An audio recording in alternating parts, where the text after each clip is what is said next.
네, 뱅크씨 그리고 그의 다큐에 대해 좀 더 자세히 알아보겠습니다. 청강문화산업대학교 조희정 교수와 화상 연결돼 있습니다. 교수님, 안녕하세요. 네, 안녕하세요.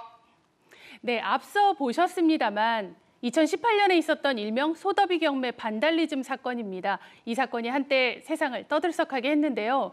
이 또한 철저하게 계획된 퍼포먼스로 알려져 있죠. 네, 맞습니다. 저 경매장 사건 이후에 그림이 실제로 파쇄되지 않은 거 아니냐? 혹은 경매 주최 측과 공모한 거 아니냐라는 식의 어떤 의혹과 논란이 일었는데요. 이 며칠 뒤에 공개되었던 영상 한 개로 아주 말끔하게 의혹이 해소됐습니다. 그 작품 풍선을 든 소녀의 파쇄기를 설치하는 과정과 예행 연습, 그리고 실제로 파쇄 장면이 들어있는 그런 영상이 뱅크시의 유튜브 채널에 이제 올라오게 된 겁니다. 뱅크시는 영상과 함께 올린 글에서 이 한간의 의혹은 모두 사실이 아니다 이렇게 해명을 했습니다. 이후에 작품 풍선을 든 소녀는 사랑은 쓰레기통에 라는 새로운 이름으로 정식 작품으로 발표가 됐고요. 2021년도에 경매에 나와서 다시 무려 18배가 높은 가격으로 낙찰됐습니다. 네, 물론 뱅크시의 의도는 아니었겠지만 자본주의를 비판하면서 또 동시에 자본주의로 돈을 벌게 된 참 아이러니한 일인 것 같습니다. 뱅크시는 익명성을 중시하는 것으로도 유명한데요. 내일 개봉하는 다큐멘터리에서 이 뱅크시의 정체 과연 밝혀지는 건가요? 네, 답부터 드리면은 아닙니다. 그 뱅크시가 무려 20여 년간 얼굴 없는 아티스트로 활동해온 만큼 저도 다큐가 나온다고 들었을 때 이 뱅크시 정체가 밝혀지는 건가? 이 부분이 가장 궁금했어요. 물론 뱅크시의 인터뷰도 앞서 나온 영상처럼 나오기는 합니다만 이 기존의 언론 인터뷰 몇 개를 재구성한 그런 형태고요.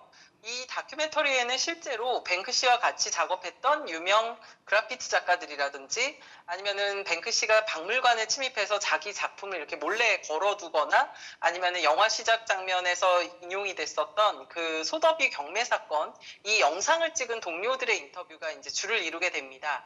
그리고 뱅크시의 정체에 대해서는 함구하죠. 예, 이 다큐멘터리는 국내에는 뱅크시라는 제목으로 이제 개봉을 하긴 하지만요. 이 영화의 원제를 번역을 하자면 뱅크시와 무법 예술의 부흥 정도로 한번 풀이해 볼 수 있을 것 같습니다. 이 미스터리한 존재 그 아티스트 뱅크시의 모든 것을 뭐 낱낱이 파헤친다 뭐 이런 컨셉이 아니라요.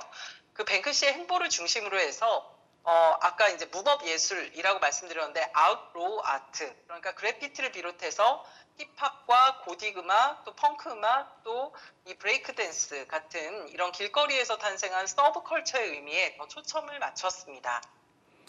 그런데 사실 이 뱅크시에 대한 다큐멘터리 영화가 처음이 아닙니다. 이미 몇 편 나와 있잖아요. 이번 작품의 어떤 차별점 그리고 관전 포인트 한번 짚어주시죠. 네, 비교해서 말씀드리자면 말씀대로 이 뱅크시는 12년 전에 선물 가게를 지나야 출구라는 제목의 재밌는 제목이죠. 예, 이 다큐를 만들어서 발표를 했습니다. 제목대로 미술관에 저희가 이제 가게 되면 마지막 동선이 꼭 기념품 가게잖아요. 다큐에서는 이 현대 미술계의 상업주의를 이제 뱅크시의 목소리로 이제 풍자를 했습니다. 또 작년에 있었던 EBS 국제 다큐 영화제, 네, EIDF죠. 이 EIDF를 통해서 뱅크시의 어떤 정체를 추적하는 사람들의 여정을 담은 재밌는 다큐가 이제 나왔는데 공기의 숲의 뱅크시라는 제목이었습니다. 이번 다큐는 뭐가 차별점이냐라고 한다면 어떤 작가의 유명세보다는 이 작가가 예술이라는 도구를 통해서 사회에 던지고자 하는 메시지에 집중해달라는 어떻게 보면은 뱅크시 작품의 화두와도 닮아있다고 볼 수가 있을 것 같습니다. 보통 다큐멘터리를 감상하실 때 관전 포인트는 제 생각에는 이 영상 속의 어떤 주인공이 아니라요. 카메라를 잡은 감독이 발견한 어떤 문제의식이라든지 아니면은 질문을 찾는 데 있다고 생각을 합니다. 이 사람들이 여러분에게 어떤 질문을 하고 있는지 한번 집중해서 보시기를 권해드립니다. 이 다큐멘터리 같은 경우에는 감독인 엘리오 에스파나가 이 세상에 묻고 싶은 질문이 뭐냐? 바로 이 포인트겠죠. 참고로 제가 이 다큐에서 찾은 질문은 사회적 가치란 무엇인가? 혹은 뭐 예술은 누구의 것인가? 였습니다. 네, 작품이 이렇게 찢기는 것을 통해서, 파괴를 통해서 또 거리의 작품을 통해서 뱅크시가 말하려 했던 것이 역시 이런 교수님의 질문과 맞닿아 있지 않을까 그런 생각을 해봅니다. 오늘 말씀 잘 들었습니다. 네, 감사합니다.